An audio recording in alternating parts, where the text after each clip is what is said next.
Hello, everybody. I'm very happy to present our work about Chopin.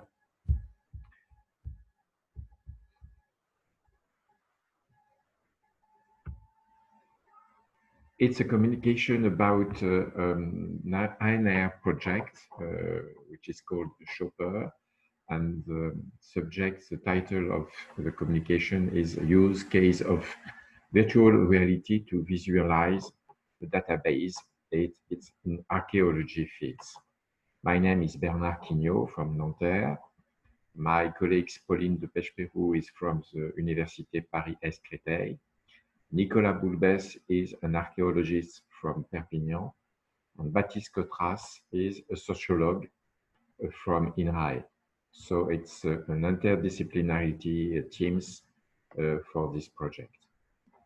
We see at the bottom the logo of the main actors of the project. First, I want to present the project. It's a project from 2017 to 2020. And the purpose of this project is to use artificial intelligence and virtual reality to make a platform for archaeologists. This platform is made to analyze human behavior and to immerse researcher in the Paleolithic environment. The main resource is a great database with about 400,000 objects extracted from the cave. And it's a project with 2 firms and 2 universities. Here, we only deal with the use of virtual reality to query the database. First, I will present the site. It's Totavel in France, or La Cône d'Arago. It's in the south of France. And you can see the picture at the middle of the screen. It's the cave, and some picture of inside the cave. And at the left, you see the main level of the cave. The archaeologists make excavation from the bottom of the cave to the down, and this create 15 level. You see some of the level. It's some piece of history of the cave. Here we can see the project, the virtual reality in order to query the database. This is Nicolas Boulbès, one of the authors. He has a helmet of VR, and he can query the database with the controllers in his hands and show one level. You see that level is not right, straight, because it's there is a distortion with the years, and you see one level with 100 or more objects. Objects are represented by cubes, and the color of the object is the nature of the objects, from bones to silex to tools and so on. I also want to show you a very little video. This is what the archaeologists see in the helmet. With the controller, you can choose some menu. Here, he select one level on the cave. Then he click and he wants to show the object. There was some time because this is a query of the database. And when it's finished, he can close the windows and see the objects who are generated in the helmet. He can go nearer the object by his leg or by the controllers, and then he can see the object. You see many colors because many kind of object. Select one interesting object for him or her and see the information about this object. So this is some object which is fine. And I want to show another way to use the tool. Same thing with the controller, you can see the object, select some kind of object, and for some of them, there is the possibility to see the object, to see a scan of the object, and then this is a tools or from the period, and it can turn around the tools and see all the face of the tools. So we use activity theory in order to analyze usage of the technology, virtual reality, for creating database. Activity theory for us, it's activity. It's a triad which join actors, the human, the user.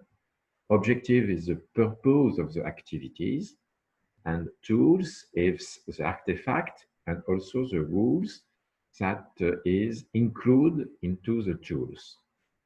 So with this representation and with this model, we can analyze and observe and describe all the usage made by the VR virtual reality. One main result for precedent research is that activity creates value in digital field when first there was an effect of the activity on some of the three elements, actors, tools, or objectives. For example, actors acquire a skill or tools is enriched. And this modification of the element can be transferred from the digital world to the real world.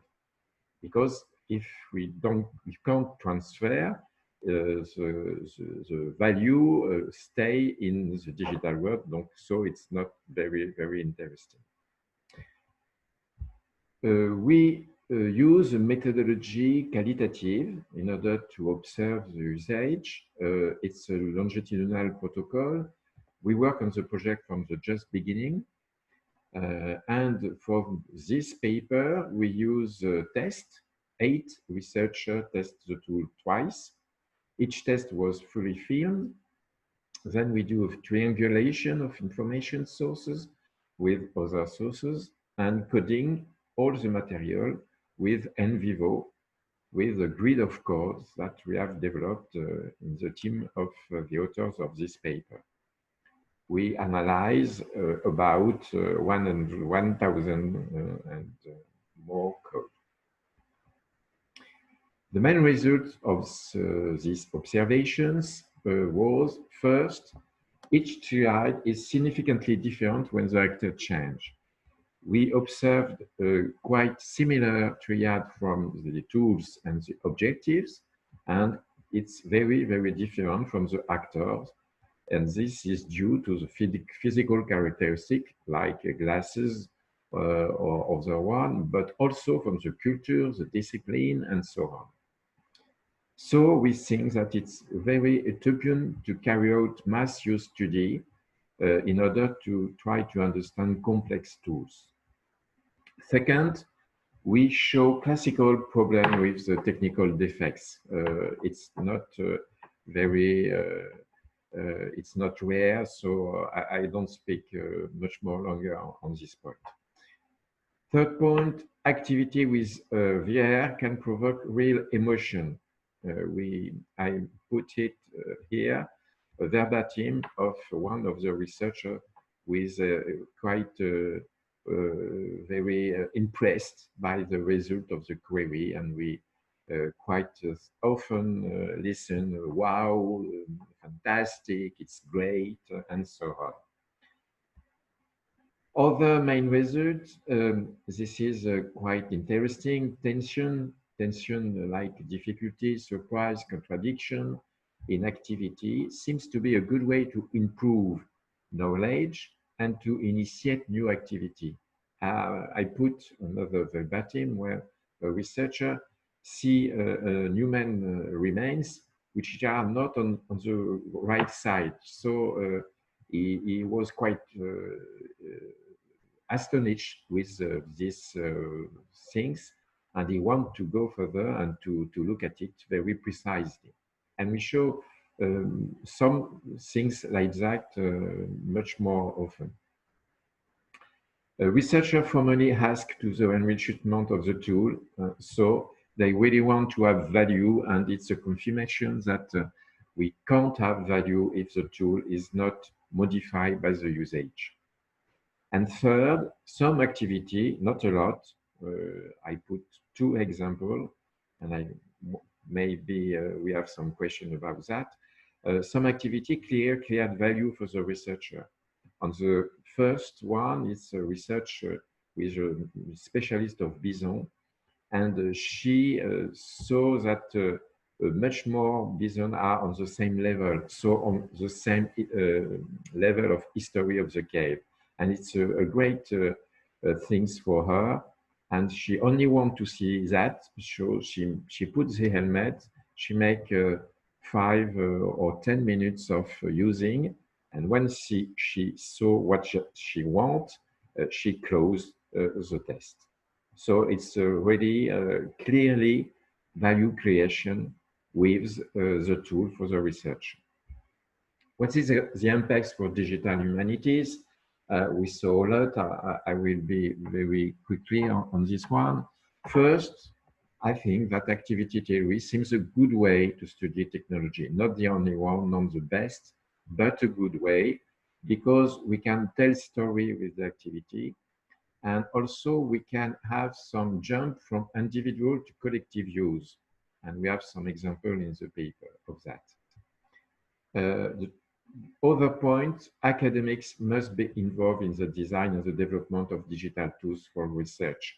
It's quite clear in digital humanity, and we saw that the archaeologists have discussion all the time with the developer in order to move and to correct bug, but also to add some feature to the tools. There seems to be a good tool for data curation, and this was absolutely not planned. We never think about that at the beginning of the project, but when an archaeologist see the object in the cave with the helmet, he directly noticed that some objects are not in the right place. So it may be an error in the encryption of the data in the database. There, to visualize database, I point comment with the hash tools like close and distant reading. Close reading is to look at the windows on object, and distant reading is to see the level, all the level in the cave. And also, we have clearly a request from the archaeologists to following the result of query, like it's classical in history field. Finally, we see a mix of scientific data with emotion. I talked about that earlier, with the wow and some sensitive and some emotion in the researcher. I can't say that this is quite important or how much is it important, but I think there is some field and some more research to do in this area of emotion in scientific research. Thanks for your attention. This is my cat Hedil, which is very, very attentive to my work. And I am very glad if you have some question about my paper, our paper. We see our coordinate and mail on this side.